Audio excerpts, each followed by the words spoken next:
Meus amados irmãos, eu quero saudá-los com a santa e gloriosa a paz do Senhor. Como os irmãos sabem, nós estamos estudando durante esses meses o livro de Atos dos Apóstolos. Nós estamos estudando capítulo por capítulo, estamos a dar o que nós chamamos de estudo expositivo das Escrituras Sagradas. Tenho adotado esse método e tem sido muito bom, conforme os irmãos mesmo são testemunha.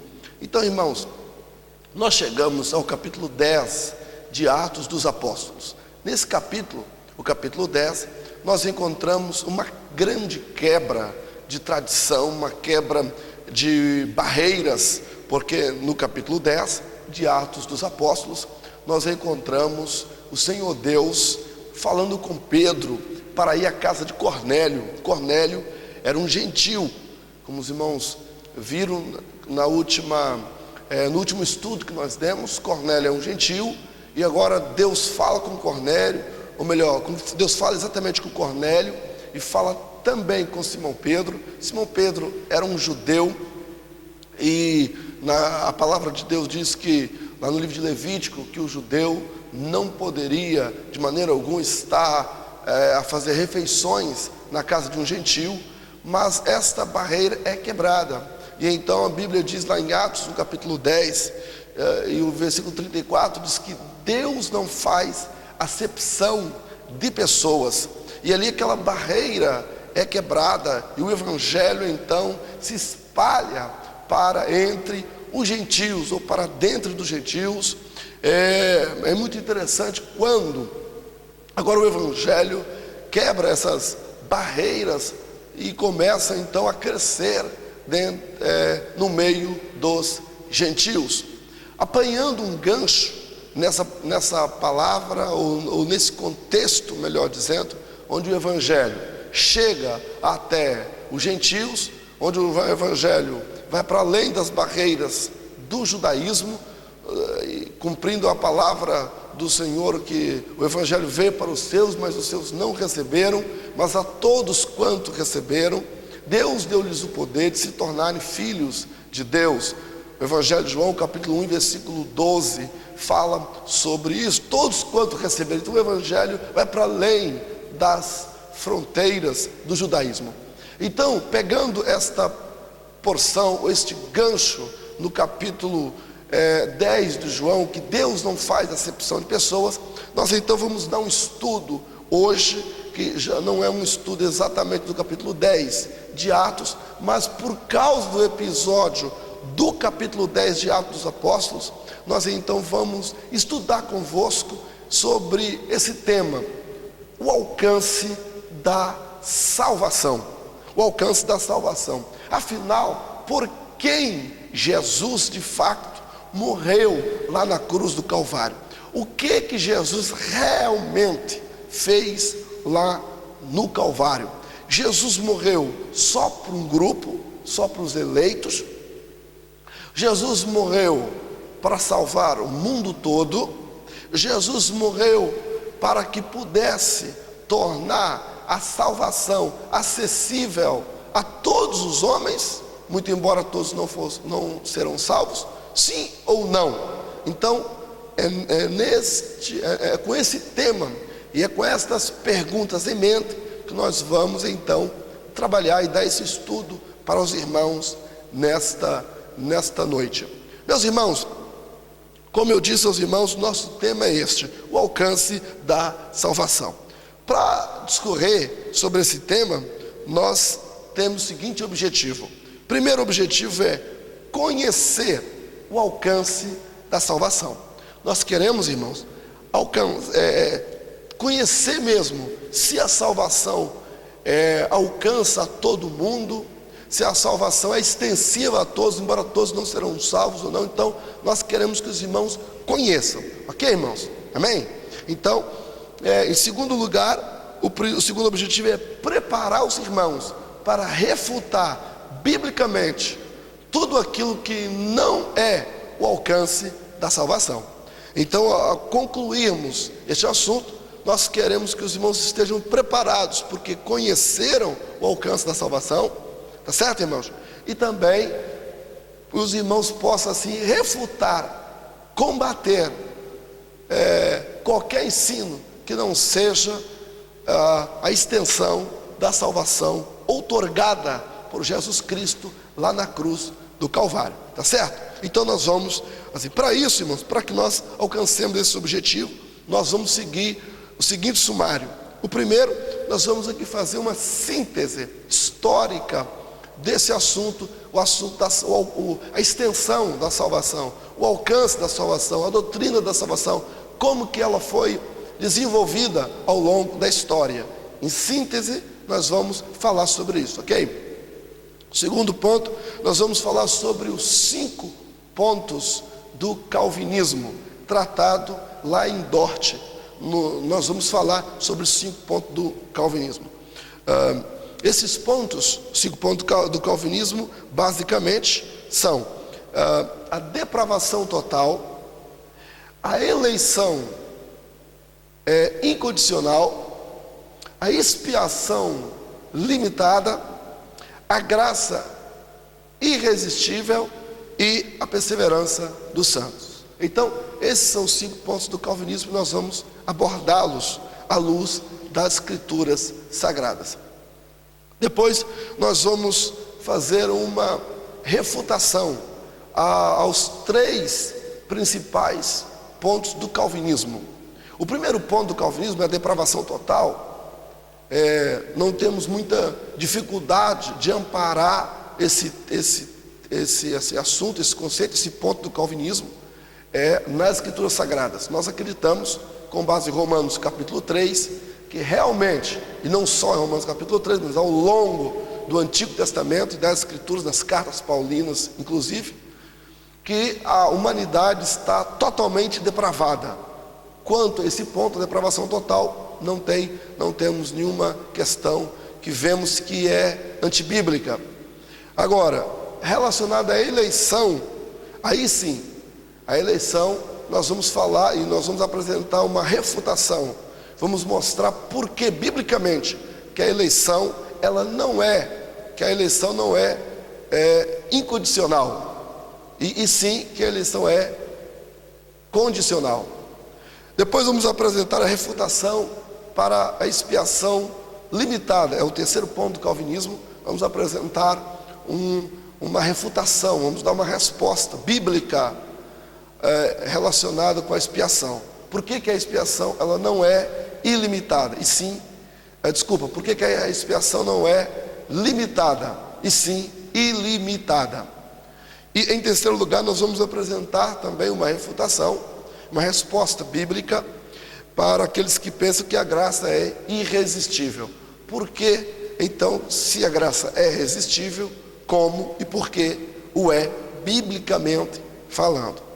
A perseverança dos santos, nós vamos falar um pouco sobre isso, mas dentro da perseverança dos santos, nós vamos abordar a questão se a pessoa perde ou não a salvação. Como que a pessoa perde a salvação?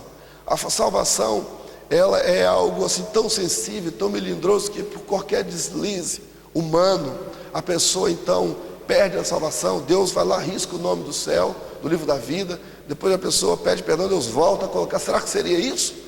Ou será que a salvação, ela em Cristo, tem uma garantia total, gloriosa? Ou como é que funciona? A pessoa, é possível perder a salvação? Como que a pessoa perde a salvação? O que a Bíblia diz sobre isso? A importância da perseverança dos santos, nós vamos falar sobre esses pontos, ok? Depois, finalmente, vamos tomar uma conclusão, ok? Então, meus irmãos, nós vamos aqui falar um bocadinho sobre uma síntese histórica de como o assunto da salvação foi desenvolvido ao longo da história de maneira muito sintética. Pois bem, relacionado com a salvação, o que nós temos para dizer com base nos ensinamentos dos apóstolos, porque nós somos uma igreja apostólica, nós somos uma igreja totalmente apostólica. Nossos ensinamentos, toda a nossa doutrina é apostólica, ou seja, a doutrina bíblica, e com base nos ensinamentos dos apóstolos. Entende, irmãos? As cartas apostólicas, no caso, as cartas de Paulo, de Pedro, de Tiago, e enfim, os livros que contêm o Novo Testamento, é a base principal da nossa fé. Em segundo lugar, a nossa segunda base deixa-me dizer melhor essa expressão. A sequência da doutrina, ela vem sendo comentada e explicada pelos pais apostólicos, depois pelos reformadores na época da Reforma Protestante, e que chega até os nossos dias com os nossos doutrinadores. Então, mas em nenhum momento tomamos por fé aquilo que os pais da igreja disseram, que não seja completamente respaldado no contexto da Bíblia Sagrada. A única regra de fé e prática nossa é a palavra de Deus, é a Bíblia. Fora da Bíblia, mais nada, mais nada. É claro que os chamados pais da igreja, teve também os apologistas da igreja a seguir o primeiro século, porque Jesus, quando ele teve com seus apóstolos e durante os primeiros 100 anos da história da igreja, era o pilar e os ensinamentos que os apóstolos pregavam. Mas a seguir o primeiro século, surgiu um dos hereges chamado Ário, o arianismo, que negava a divindade de Jesus. E então a igreja teve que tomar uma posição para mostrar a respeito da divindade de Jesus, a realidade do Espírito Santo. Então a igreja, os pais da igreja, logo se reuniram no primeiro concílio para tratar sobre a Trindade, por exemplo. Então foi definido a doutrina da Trindade. Na verdade, os pais da igreja, quem eram os pais da igreja? Eram os discípulos dos discípulos. Então, o primeiro século, Pedro, Paulo, Tiago, os irmãos, eles trabalharam no primeiro século, mas eles morreram. Então veio o segundo século. Aqueles crentes, os filhos daqueles crentes do primeiro século, os filhos de João, os filhos de Pedro, Pedro era casado, e filhos na fé em especial, esses irmãos e pessoas que eles se converteram, enfim. O que importa é que após o primeiro século surgiu os pais da igreja. Entre os pais da igreja está Agostinho, chamado pela igreja católica de Santo Agostinho, um grande teólogo, escritor, e deixou um grande legado, deixou muita doutrina sadia para a igreja. Então, surgiu nesse contexto de início de igreja, meus irmãos amados, surgiu a necessidade da igreja sentar e tomar posição para defender contra as heresias que iam surgindo ao longo da caminhada da igreja ao longo dos anos. Então, no decorrer da caminhada da igreja, surgia então assuntos em que a igreja precisava então tomar posição. Nesse sentido, entra aqui o aspecto da salvação, que é o nosso ponto que nós queremos falar aqui, o ponto da salvação. Então, Agostinho, ele escreveu sobre essa questão da salvação. E o que Agostinho cria? Que a salvação é obra, e era o que os apóstolos ensinaram, e é o que nós cremos hoje completamente, sem tirar e sem colocar nada. A salvação é obra exclusiva de Deus, porque Jesus Cristo, só Jesus Cristo salva. E a obra que Jesus Cristo fez lá no Calvário é totalmente capaz, eficaz e é exclusiva para salvação. A salvação, ela é, como está lá em Efésios capítulo 2, versículo 8 e 9: pela graça sois salvos, por meio da fé. Não vem de vós, é um dom de Deus, não vem das obras, para que ninguém se glorie. Então, a salvação é obra da graça de Deus. O homem não pode fazer nada para que seja salvo. O homem não tem nenhuma participação na salvação. Nenhuma obra humana pode ser dada, pode ser atribuída para a salvação. A salvação é obra de Jesus Cristo no Calvário. A sua graça, ela é então suficiente para que nós sejamos salvos por meio da fé. Por meio da fé. Então, é isso que nós cremos. Então, quando surgiram esses assuntos, a igreja foi crescendo, mas, entretanto, surgiram muitas heresias na igreja. Então, do segundo e terceiro século, basicamente, ali o terceiro século, onde a igreja se liga ao Estado, então surge a chamada Igreja Apostólica, a Igreja Católica Apostólica Romana, melhor dizendo, Igreja Católica Apostólica Romana. Surge essa igreja, e agora ela liga-se ao Estado. E como o Estado agora começa a ditar normas para essa igreja, e os padres, os bispos, começam então a sofrer influência da política e do Estado. Então, começa a entrar muitos ensinamentos, dogmas humanos dentro da igreja. Começa a surgir o interesse financeiro. Então surge começa a vir para dentro das igrejas as imagens esculpidas pelos homens, a imagem da Virgem Maria. Surge a veneração à própria Maria. Surge então a questão da canonização das pessoas. Começam então os homens a serem canonizados e a ser tidos como santos e também dignos de serem reverenciados. A palavra reverência, não só reverência, mas venerado, né? As pessoas começam a venerar os homens, e a palavra venerar e adorar é sinônima. É só um trocadilho para enganar as pessoas incautas. Então, meus queridos irmãos, surge essas heresias. Depois começa a venda das indulgências, onde a salvação era vendida, o perdão dos pecados eram vendidos. Então surge então aquela missa do sétimo dia, que é a oração pelos mortos, as petições pelos mortos, as penitências. Então tudo era cobrado. Os pobres, como eles não tinham condição de pagar, eles então faziam e pagavam muitas penitências, faziam muitas orações, tinham que ir para pagar certas promessas. Como não tinham dinheiro, pagava-se em penitência. Mas a salvação e as obras, as graças, eram todas pagas.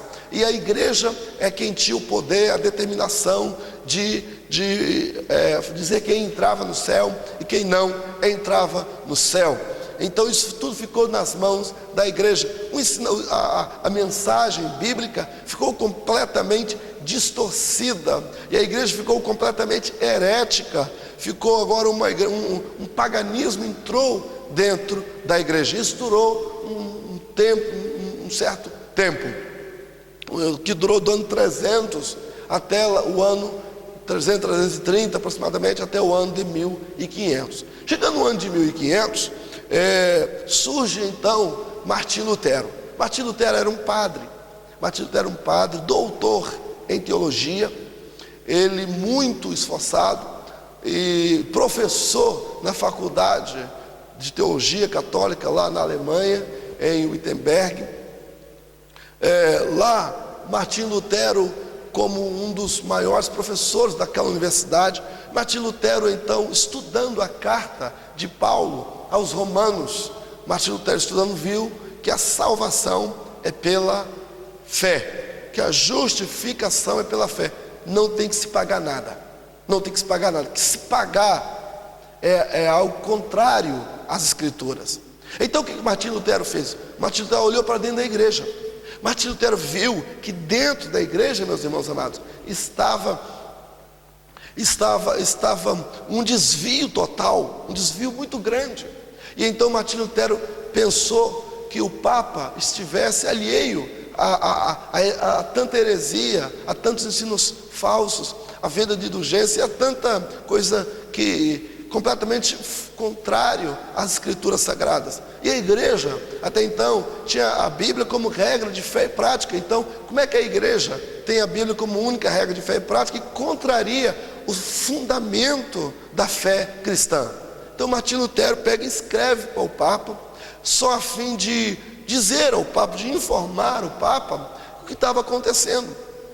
Então Martinho Lutero diz que o que estava acontecendo era contrário às escrituras e tal, vendo as indulgências, que isso não deveria fazer e tal. Martinho Lutero então assim o faz. Martinho Lutero a carta de Martinho Lutero é recebida por um Papa chamado Leão X. E o Papa Leão X pega a carta de Martinho Lutero e diz que um alemão bêbado, meus irmãos, um alemão bêbado tinha escrevido aquelas palavras.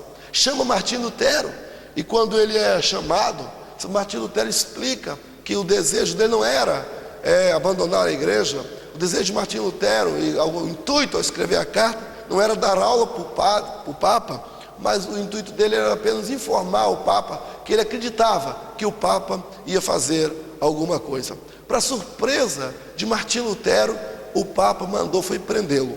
E ele ficou 1 ano preso. Enquanto ele estava lá 1 ano preso, ele traduziu o Novo Testamento, todo do latim para o alemão. E então, olha para os irmãos ver o grande conhecimento que Martinho Lutero tinha das Escrituras e dos originais das Escrituras. Naquela época, a missa era celebrada em latim. E na Alemanha, só os nobres, na Alemanha e em qualquer outras partes do mundo, só os nobres estudavam, só os ricos que estudavam em escolas particulares que então tinham acesso ao latim.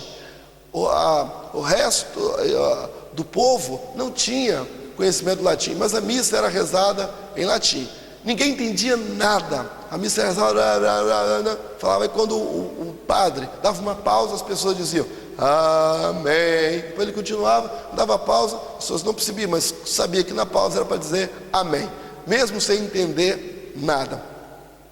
Então Martinho Lutero viu que as pessoas estavam sendo enganadas. Martinho Lutero traduz a Bíblia para o alemão, e a Bíblia agora vai para a mão do povão, de toda a gente.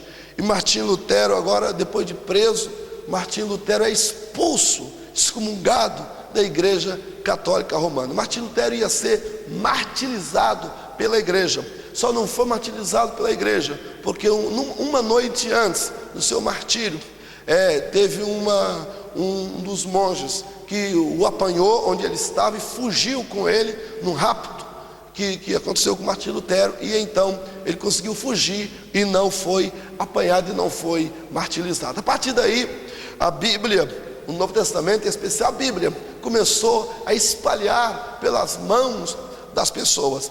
E agora as pessoas iam lendo as Escrituras, que ninguém tinha acesso, era proibido ler a Bíblia. Quem lesse a Bíblia, diziam eles, ficavam loucos. E eles passavam veneno nas páginas das Escrituras, porque todas as pessoas, quando vão ler, molham assim o dedo da boca, volta e molham novamente. E então, quando eles faziam isso, irmãos, aquele veneno matava a pessoa ao ler a Escritura, não porque a Escritura tem algum veneno, mas porque eles passavam veneno nas folhas, nas páginas das Sagradas Escrituras.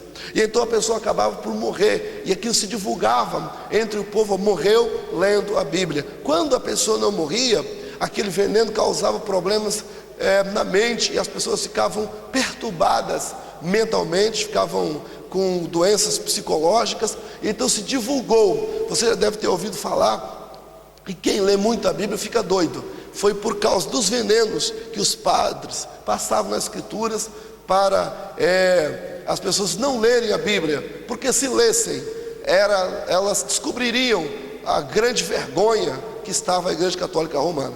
Mas Martinho Lutero então proporciona que as pessoas então lessem as Escrituras. E então as pessoas começaram a ler as Escrituras, a ler, e elas começaram a ver. E elas, claro, se alguém serve a Deus fielmente numa igreja e lê a palavra de Deus e descobre que quase tudo que está na igreja, os ensinos fundamentais da igreja é contrário a Deus, a palavra de Deus, é claro que a pessoa vai deixar aquela igreja falsa.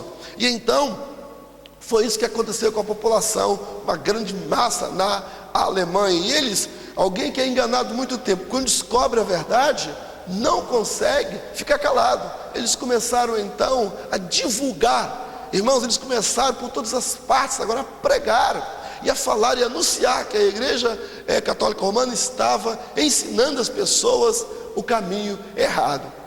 Uma das grandes práticas, a prática fundamental da Igreja Católica Romana é a veneração a imagens esculpidas, principalmente a imagem da Virgem Maria.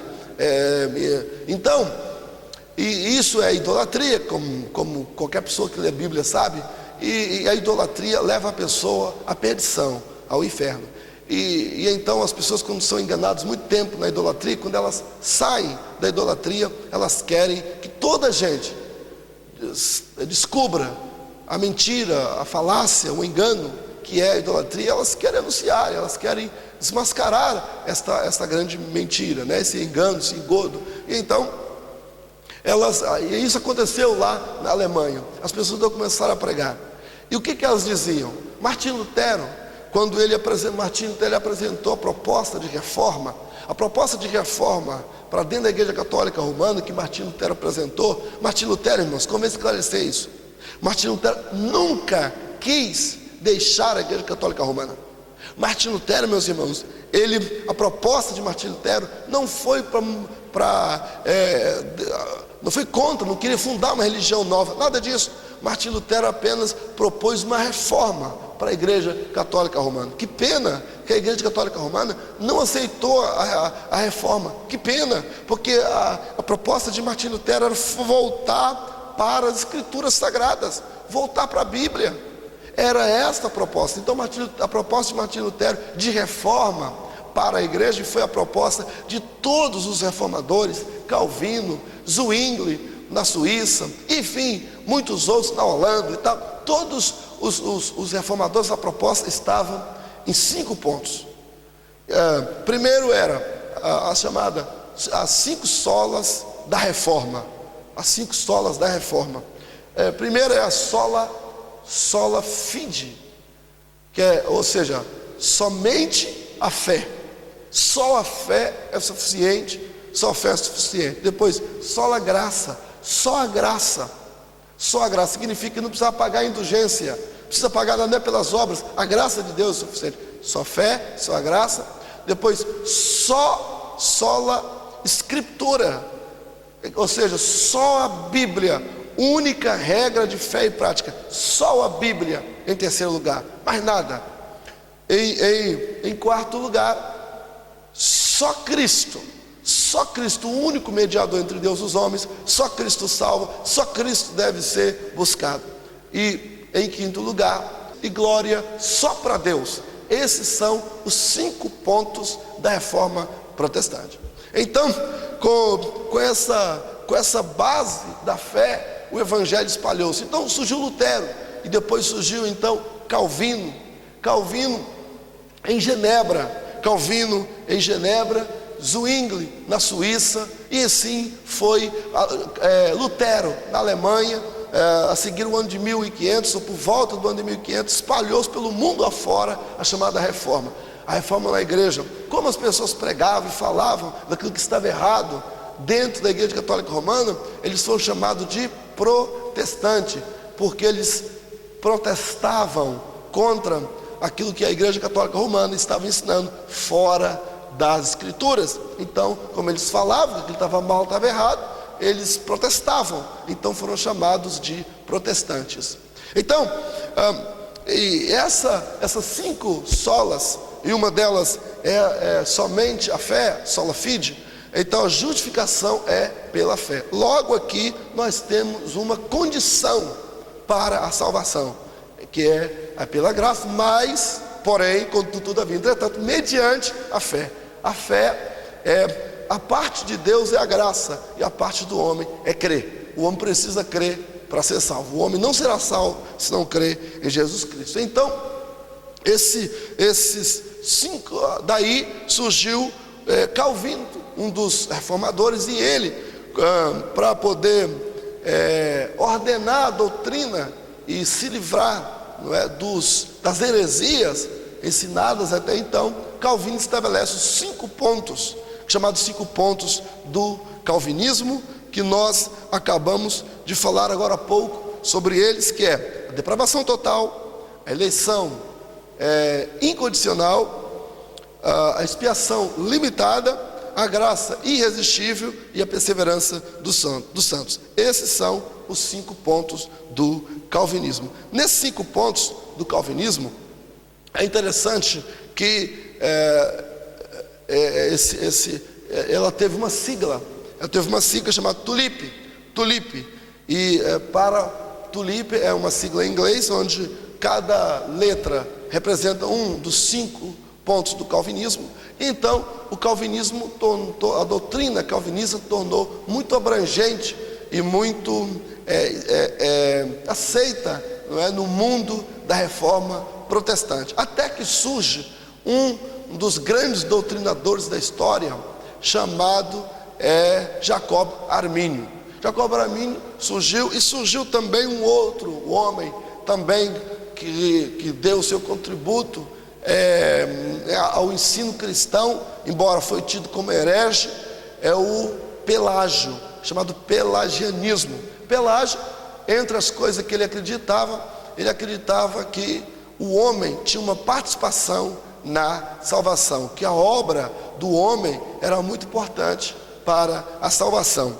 Então o pelagianismo realmente é antibíblico e não há respaldo nenhum bíblico, meus queridos irmãos, para o pelagianismo.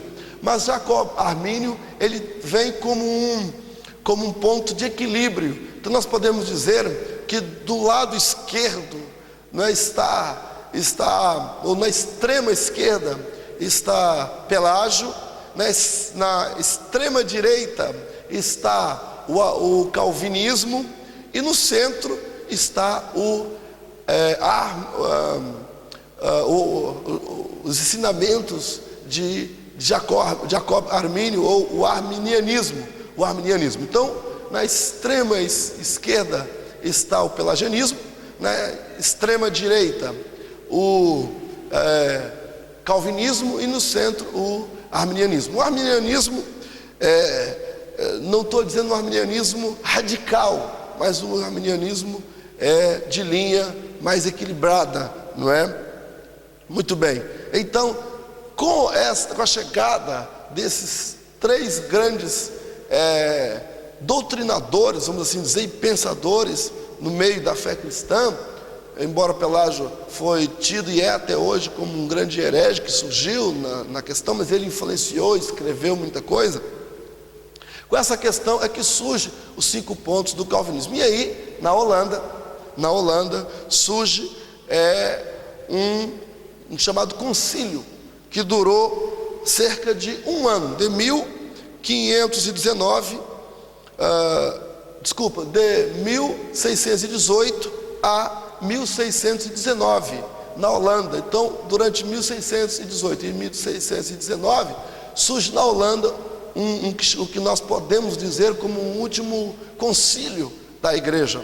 E então, teólogos do mundo inteiro se reúnem em Dort, na Holanda, para fazer um tratado. E esse tratado visava combater os ensinamentos de Jacob Armínio. Por quê? Os ensinamentos de Calvino, a Instituta de Calvino, tomou conta de toda a Europa e da maioria dos púlpitos presbiterianos. A igreja presbiteriana muito forte na altura.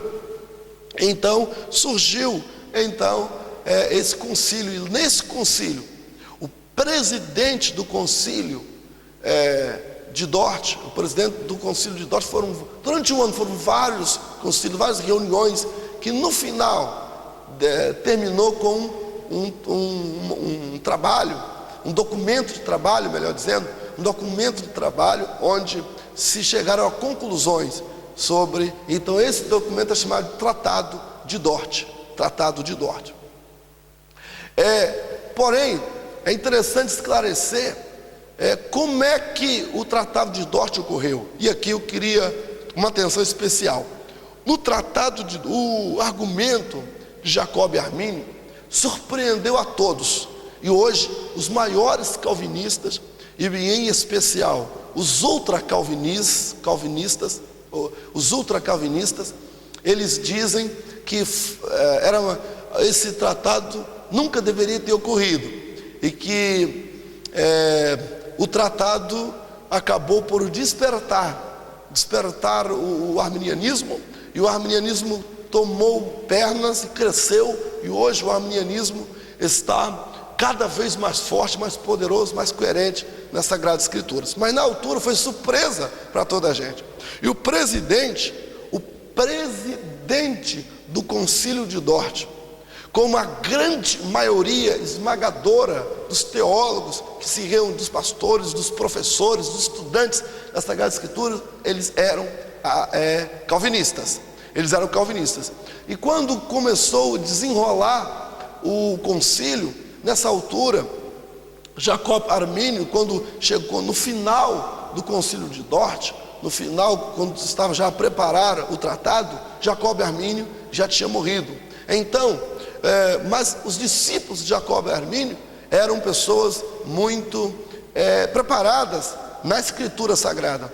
E o presidente do Concílio de Dort, quando ouvia os arminianos falarem, eles levavam as multidões ali no concílio a ficarem perplexas, a ficarem admiradíssimas, porque eles eram convincentes. Os pontos nas escrituras que eles apontavam levou o presidente a uma atitude inaceitável.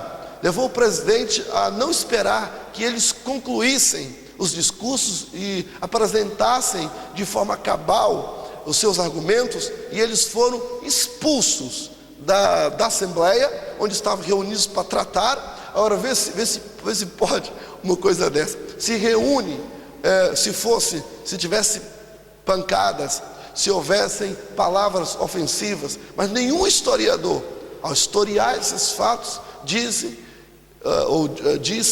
que os discípulos de Jacob Armínio eram ofensivos nas palavras. Eles dizem sempre que eles foram expulsos. Mas por que foram expulsos? Eles foram expulsos porque a base da Escritura, e quando estamos a ler argumentos de ultra-calvinistas, eles dizem que porque não havia base bíblica. É o contrário. Que não há base bíblica é para o ultra-calvinismo. O que há é textos isolados. Se eu disser que não é bíblico, o ultra-calvinismo, há textos sim que se pode fazer, então que se pode apontar como uma certa direção e tal, mas no contexto maior, no contexto amplo e profundo das Escrituras, os arminianos, os discípulos de Jacob Armínio, naquele concílio, eles começaram a apresentar com grande veemência, com grande autoridade, com grande capacidade, com grandes fundamentações, a doutrina que até então nenhum calvinista tinha ouvido falar daquela forma. A surpresa do presidente levou a tomar uma posição drástica, que foi expulsar aqueles teólogos de dentro da sala de reunião onde estava a desenvolver o concílio de Dort. Então o que o presidente faz?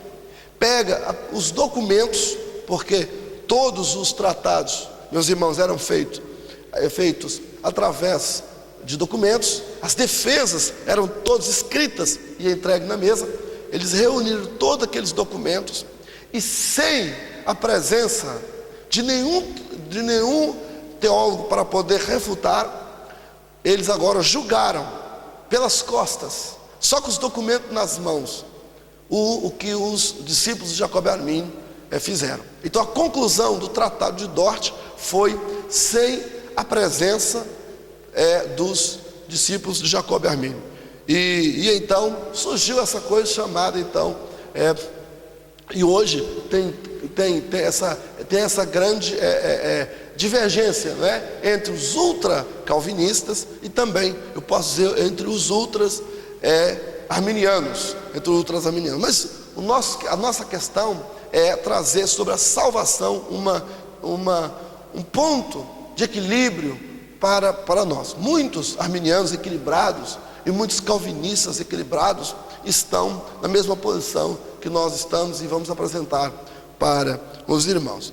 Então, o texto que nós queremos apresentar, nós queremos já começar aqui falando sobre a depravação total. A depravação total está embasada, é o primeiro ponto do calvinismo, está embasado em Romanos capítulo 3, todo o capítulo, e principalmente versículo 9 a seguir até o 20, onde diz que não há um justo sequer, não há ninguém que faça o bem, todos estão desviados de Deus, não há ninguém que busque a Deus. Então, realmente a depravação total não tem muito o que dizer, porque há um amparo bíblico para isso. Mas agora vamos entrar no segundo ponto do calvinismo, que é a eleição incondicional.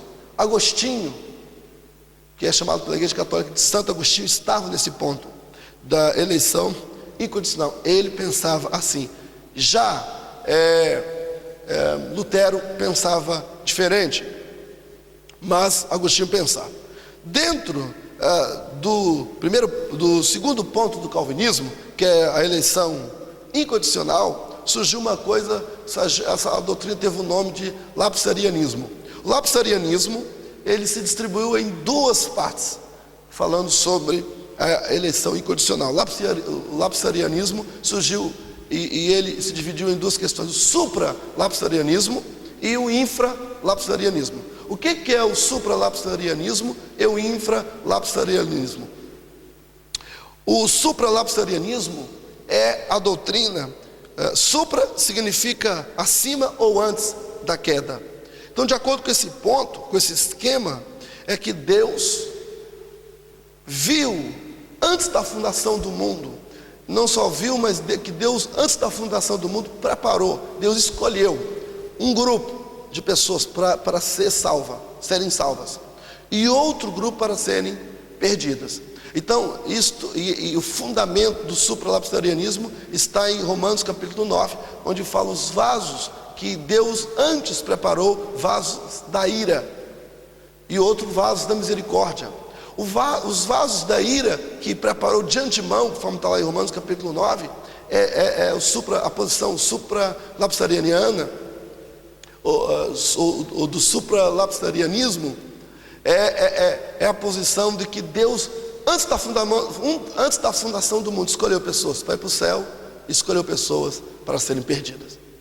Os irmãos acham, meus irmãos, vocês acreditam que Deus tenha escolhido de antemão, Deus preparou pessoas para serem condenadas, sendo que, mais na frente nós vamos apresentar alguns argumentos para poder repensar um pouco sobre isso. Mas o infralapsarianismo diz que Deus, a palavra infra, no caso, é debaixo ou após a queda, ao passo que supra é antes ou acima, e infra é abaixo ou após a queda.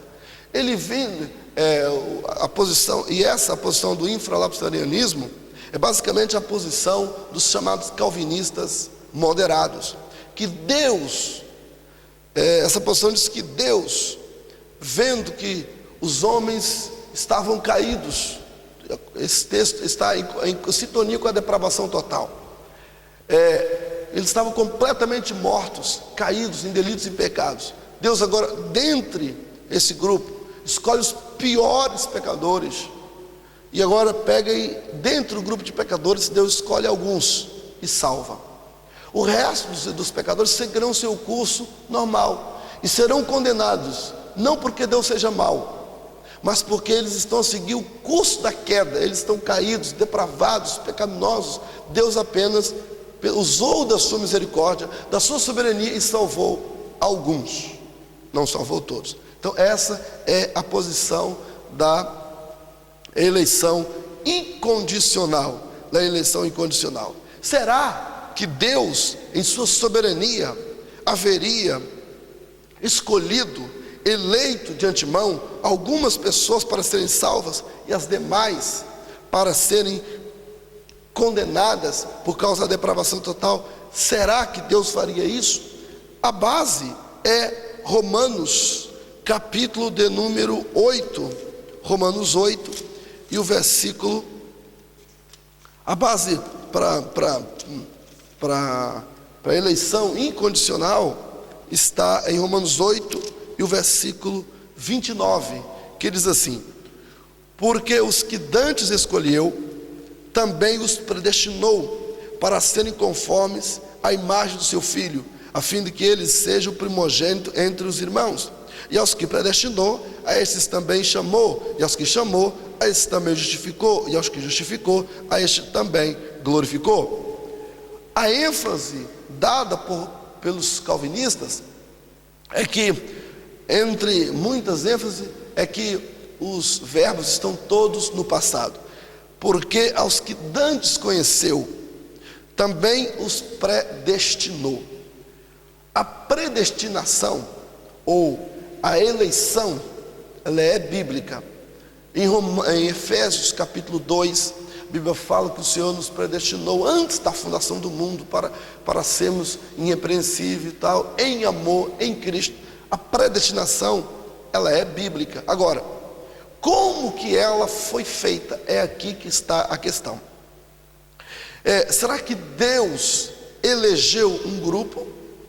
E como que elegeu? Ou será que Deus o que Deus afinal fez quando Deus estava elegendo? Já que a eleição, ela é bíblica, não tem como negar a eleição. Deus elegeu um povo, Deus realmente escolheu um povo pela sua graça e pelo seu grande amor. Então, pronto.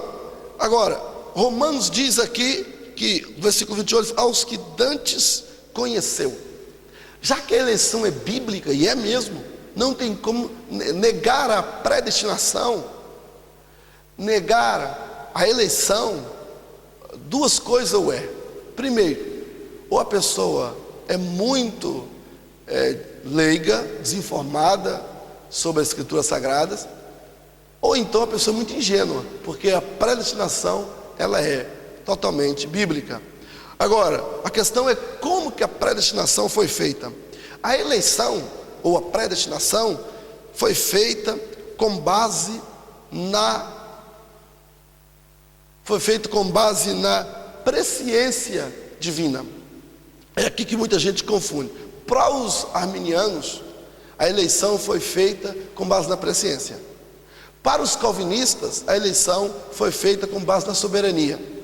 Que Deus é soberano, e Deus escolheu, Deus não tem que dar satisfação a ninguém, e realmente não tem, mas que Deus escolheu pessoas na sua soberania, e agora escolheu um grupo, e as outras pessoas vão seguir para o inferno, porque merecem ser condenados ao inferno. Então Deus não fez nada por elas, fez só por alguns, porque Ele é soberano, e fez, e pronto, está acabado, e ninguém tem que discutir, porque Deus é soberano. Mas o ponto de vista dos arminianos não é esse. Realmente acreditam na eleição, na predestinação, mas essa predestinação foi feita com base na presciência, e usa o mesmo texto. Diz aqui que porque os que dantes conheceu, e tanto é que o texto não diz aqui os que dantes predestinou. Primeiro Deus conhece, é o que o apóstolo Paulo está dizendo. Paulo, ele não entra em choque. Paulo, não, os ensinos do apóstolo Paulo não entram em choque. E a eleição com base na soberania não é bíblica, não há amparo bíblico na sua totalidade. A pessoa pode dizer que há alguns textos isolados que apontam para uma eleição soberana, mas no contexto da salvação, no contexto bíblico geral, não se encaixa. Há uma desarmonia nesse ensinamento, ao passo que a eleição com base na presciência, ela encaixa como uma roldana, agora encaixando em todas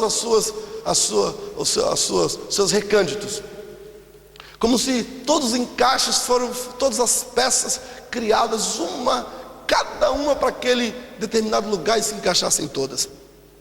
Por quê? O próprio texto de Romanos, capítulo de número 8, versículo 29, diz: aos que dantes conheceu. Deus na sua presciência, Deus na sua, antes de criar todas as coisas, na sua presciência, Deus sabia de antemão quem ia ouvir o Evangelho e ia crer.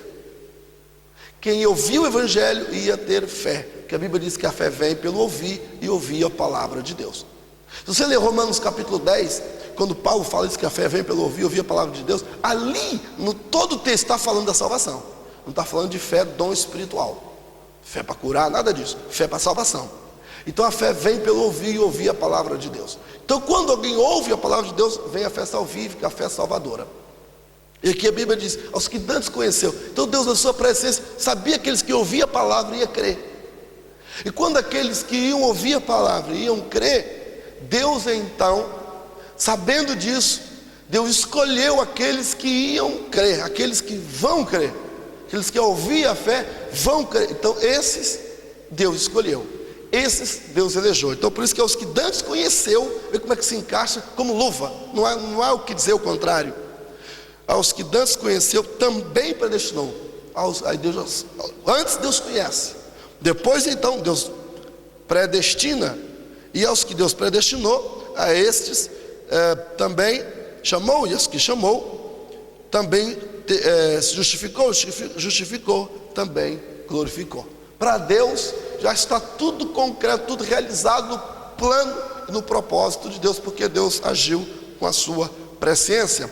Quando eu disse que Deus, que Deus, usando o apóstolo Paulo, e que Paulo então não entra, Paulo não entra em discórdia consigo mesmo, em contradição. Romanos capítulo 2, versículo 11, a Bíblia diz que Deus não faz acepção de pessoas. O apóstolo Pedro escrevendo diz que Deus, pregando melhor dizendo, lá em Atos 10, 34 diz que Deus não faz acepção de pessoas. O Antigo Testamento está cheio de citações dizendo que Deus não é Deus de acepção. Deus não faz isso.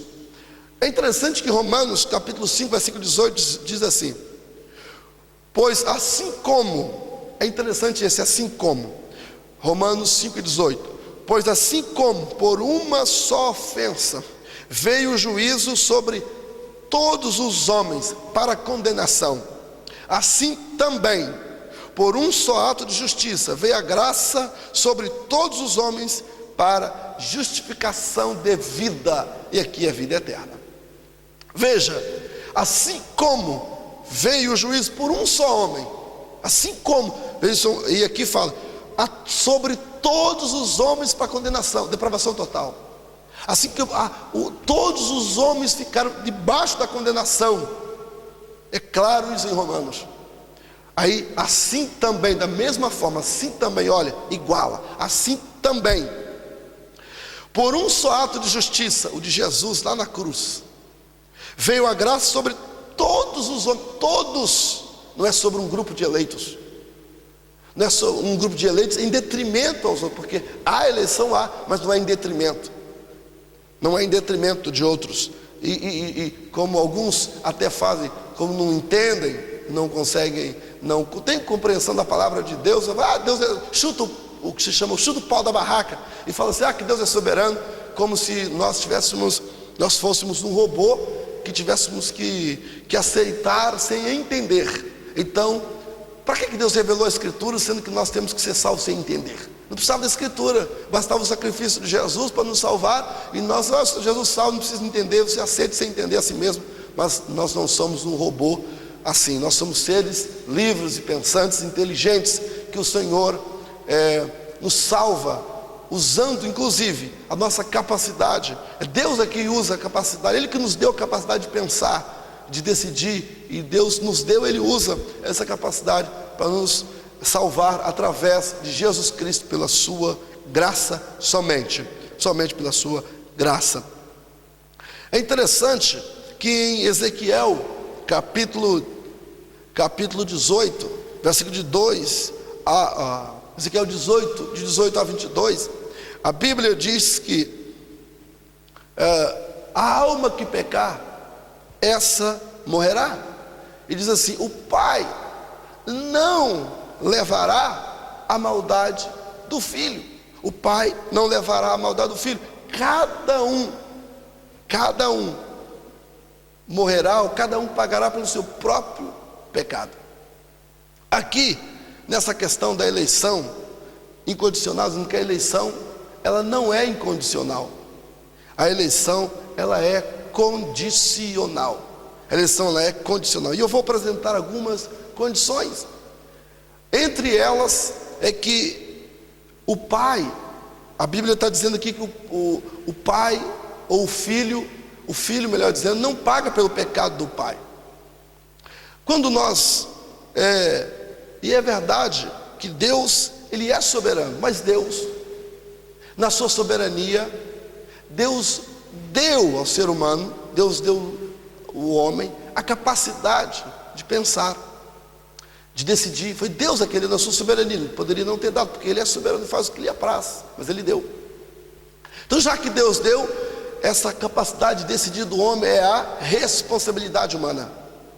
Então a salvação é pela graça, mediante a fé, que implica na responsabilidade humana. A fé implica totalmente na responsabilidade humana. O homem precisa de entender a sua responsabilidade para com Deus, e o homem agora precisa voltar-se para Deus. É verdade que Deus usa o Espírito Santo, a sua graça, tudo isso é necessário, senão o homem nunca será salvo. O homem jamais se dirigirá para Deus usando a sua faculdade de pensar e a responsabilidade. O homem nunca vai se dirigir a Deus por isso, ele vai necessitar da graça de Deus. Mas a graça de Deus, ao recair sobre o homem então utiliza desse elemento chamado responsabilidade humana, para poder abraçar o presente de Deus, que é a salvação. Em Ezequiel, como eu estava dizendo, 18 e 22, a Bíblia diz que ali a alma que pecar morrerá, e o filho não levará a maldade do pai. Quando Jesus morre na cruz, o véu é rasgado de alto a baixo, quebrando. Por que o véu foi rasgado de alto a baixo? Em verdadeiro paralelo, que o filho não levará a maldade do pai. Quando Caim peca, ou melhor, quando Caim oferece o sacrifício e que não é aceito por Deus, Caim sai. O semblante de Caim fica mudado lá em Gênesis capítulo 4. Deus chega, isso já foi depois da queda. Caim já estava na depravação total, já estava completamente na depravação total. Então Deus chega e fala para Caim. Deus fala: Caim, por que o teu semblante está mudado, Caim? Por que você está assim? Olha, o pecado jaz à tua porta, mas sobre ele você deve dominar. Sabe o que é isso? Responsabilidade humana. Depois da queda, depravação total, o homem é chamado por Deus, e Deus adverte a ele, fala: olha, Caim, então se acontecesse o que muita gente pensa, meus irmãos, que o homem está completamente morto, que o homem está inerte, que o homem não consegue reagir. Se fosse assim, mas não é assim. Então Deus não teria aparecido para Caim e falar: Caim, sobre ele você Caim, você deve dominar. Então ali nós vemos uma das maiores ilustrações da responsabilidade humana. Caim, em Ezequiel, o filho não levará a maldade do filho. E nós vemos quando o véu se rasga, então quebrando a incondicionalidade da eleição, mostrando que a salvação, ela é abrangente. Ela, na cruz, ela tornou-se então acessível a todos os homens. Então aqui nós vemos que Deus revelou que a eleição, ela não é incondicional, que a eleição é condicional. Para terminar falando sobre e mostrando uma prova, alguém poderia perguntar: mas qual é a prova da eleição condicional?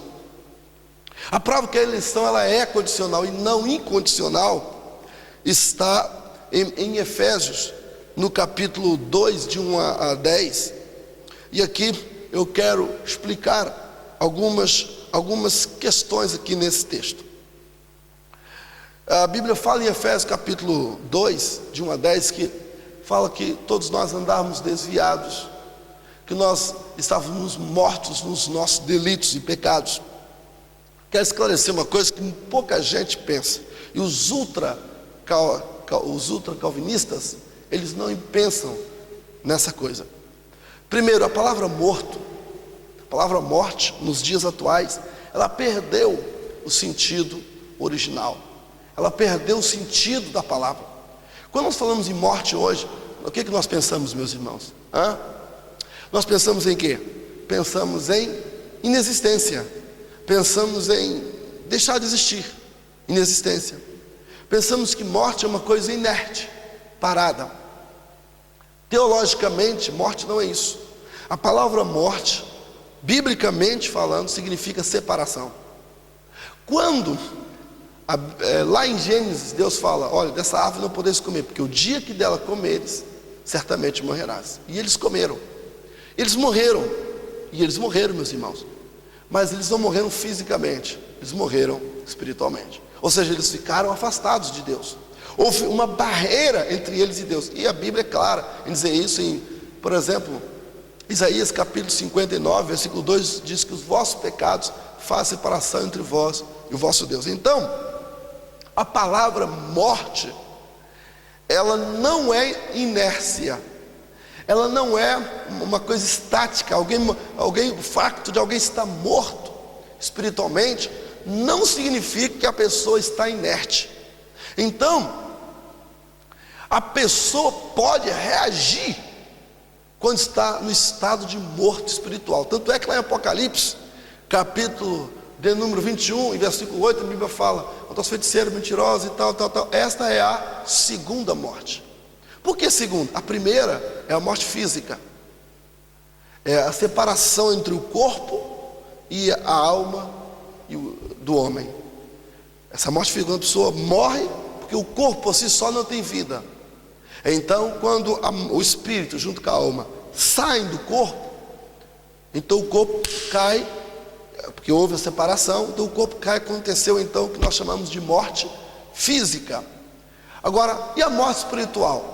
É a separação eterna, a separação para sempre de Deus. Então, no contexto da Bíblia, contexto teológico, a morte nunca é inércia. Então, quando a Bíblia fala aqui em Efésios capítulo 2 que estávamos mortos, nosso delito e pecado, nós não estávamos inertes. Porque alguém no pecado, a pessoa estava separada, aqui ela estava separada de Deus.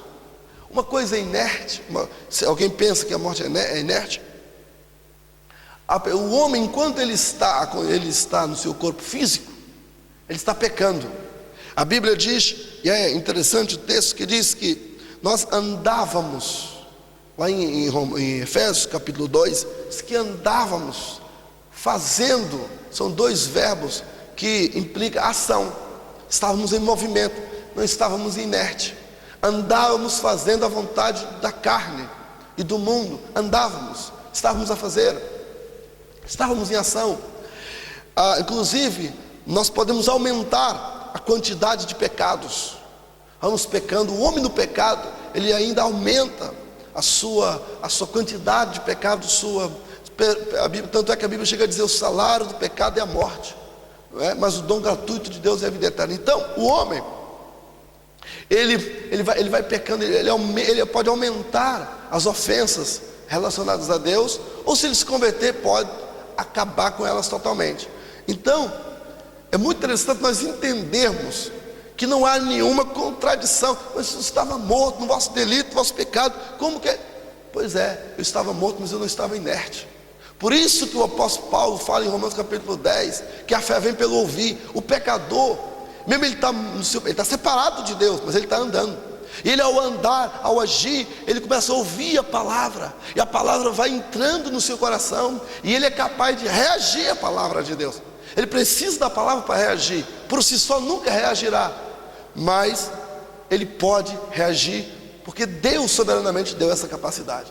Então é muito importante, é por isso que a eleição não é incondicional, ela é condicional, porque o homem pode reagir e aceitar a Jesus Cristo como Salvador. Nós vamos mostrar algumas outras evidências que o homem pode reagir.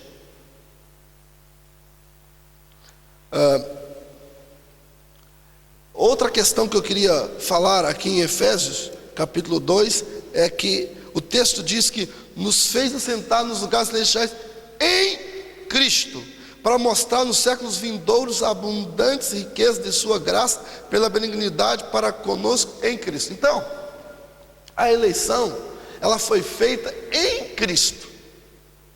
Então, Efésios não mostra nenhuma contradição, meus irmãos, nenhuma contradição. Pelo contrário, apenas nós precisamos entender que a eleição, ela é condicional, ok? Deus, na sua presciência, e a Bíblia diz aqui em Romanos capítulo 8 e o versículo 29, aos que dantes conheceu, na sua presciência Ele conheceu e então proporcionou. Eu gostaria de mostrar a alguns irmãos alguns textos que mostram que a salvação é condicional, aqueles que sim, e a condição é a fé também. Tito capítulo 2 versículo 11 diz: porque a graça de Deus se é manifestada, trazendo salvação a todos os homens, todos. Então implica na condição da fé. João 1, 11 e 12 diz assim: veio para que era o seu, mas os seus não receberam, mas a todos quantos receberam, deu-lhes o poder de serem feitos filhos de Deus. Note, a todos quantos receberam, a condição é receber. Deus graciosamente dá, e não dá e não oferece a um grupinho apenas, oferece a todos, não é? Isso é uma questão até de justiça. Se todos estão depravados, se todos estão na mesma condição, será que todos também não teriam o direito, no direito, nesse caso não é bem o direito, mas já que Deus ia oferecer, por que Deus então não oferece a todos? Não é? Então a condição é crer. Então, e Deus oferece a condição a todos. A Bíblia diz que Deus oferece a todos. Então a Bíblia é clara que veio para que é os seus. Esses seus era o povo judeu, o povo escolhido. Mas eles não receberam. E a Bíblia fala: todos quantos receberam. É incrível como é que a palavra de Deus é tão clara. Em Romanos capítulo 11 versículo 32 diz: porque Deus encerrou a todos debaixo da desobediência, para com todos usar de misericórdia. Então você perguntaria: então já que Deus está usando de misericórdia para com todos, todos serão salvos? Não. Por quê? Porque não são todos que crerão, mas a todos que crerem, é o que a Bíblia diz, todos que crerem, Deus deu-lhes o poder de se tornarem filhos de Deus. Em Romanos 5,18, a Bíblia diz: pois assim como por uma só ofensa veio o juízo sobre todos os homens para condenação, assim também por um só ato de justiça veio a graça sobre todos os homens para a justificação da vida. Olha, assim como veio o juízo sobre todos os homens, a Bíblia é clara, para a condenação, assim também por um só ato de justiça veio a graça sobre todos os homens para a justificação. Então, da mesma forma que veio a condenação, por um só homem entrou o pecado no mundo, ficou todos depravados, veio Jesus oferecendo a graça a todos os homens. Portanto, todos que receberem, todos que crerem, Deus dá o direito de se tornar filhos de Deus. A salvação então é extensiva a todos os homens. Eu queria só esclarecer alguns conceitos. Por quê? Alguém diz assim: já que Deus está oferecendo a salvação a todos os homens, então o homem pode ser salvo sem o auxílio do Espírito Santo. Mas a Bíblia diz em João capítulo 16 versículo 8 que é o Espírito Santo que convence. Mesmo que eu não queira, e os ultracalvinistas dizem isso, mesmo que eu não queira, contra a minha própria vontade, o Espírito Santo, ele é tão mais poderoso que ele, mesmo que eu não queira, ele vai me levar à salvação. Deus não vai salvar quem não quer ser salvo. Deus vai salvar a todos os que crerem, a todos que abraçar a fé em Jesus Cristo. É verdade que o Espírito Santo convence, mas eu tive pesquisando a palavra convencer. É que as pessoas pensam que convencer é forçar, e jamais. A palavra convencer não é obrigar, forçar faculdades pessoais, não é impelir pela força. No dicionário Strong diz, a palavra convencer é electio, que diz sentenciar, refutar, confutar, geralmente com implicação de vergonha em relação à pessoa sentenciada, por meio de evidências condenatórias, trazer à luz, expor, achar a falta, corrigir pela palavra, repreender severamente, ralhar, admoestar, reprovar, exigir prestação de contas, mostrar para alguém sua falta, exigir uma explicação. Então, convencer é mostrar a alguém sua falta, conforme o dicionário Strong. Convencer é exigir uma explicação, é ralhar, é admoestar, é reprovar o que a pessoa faz. Então é isso que o Espírito Santo faz. E dentre as questões que o dicionário Strong mostra da palavra convencer, geralmente com a implicação da vergonha, está dizendo aqui, que é sentenciar a pessoa, ou seja, mostrar à pessoa o juízo. O Espírito Santo nos convence do pecado, da justiça e do juízo. O Espírito Santo faz através da pregação, através da palavra de Deus. O Espírito Santo nos mostra, olha, não continue nessa vida. Você que é adúltero, você que não crê em Jesus Cristo, você precisa crer. Senão, olha, o juízo te espera. Você está na vergonha, há um céu que te espera. Arrependa. É isso que o Espírito Santo vai mostrando o juízo, vai mostrando as consequências do erro. E Ele nos ilumina e nos esclarece que nós estamos no erro. Então, é isso que o Espírito Santo faz. O Espírito Santo não obriga. O Espírito Santo não, agora com o seu poder, ele não atua em nós no sentido de nos hipnotizar e contra a nossa vontade nós fôssemos para os céus hipnotizados por um poder superior de Deus. Não é isso que o Espírito Santo faz. Ele não força. Nós somos seres livres e quem nos deu a liberdade foi Deus. Deus, na sua soberania, na sua glória, se Ele não quisesse dar, não daria. Mas Ele deu, já que Ele deu, Deus é um ser ético. Deus é um ser completamente que nos respeita. Embora nós sejamos pecadores, afastamos de Deus, Deus nos ama. E Deus, quando o homem caiu, quando o homem pecou, o homem ficou completamente depravado. Mas o homem não perdeu completamente a imagem e semelhança de Deus. Ela ficou ofuscada, mas não perdida. Não perdida. Então a Bíblia diz que Deus criou o homem à sua imagem e semelhança. Só se Deus extinguisse o homem deixasse de ser homem, o homem se tornasse um ser irracional. Mas com a queda, o homem não tornou um ser irracional. O homem continuou com a imagem e semelhança de Deus ofuscada pelo pecado, mas ele continuou com ela, que é a capacidade de pensar, sentir, decidir, capacidade de razão.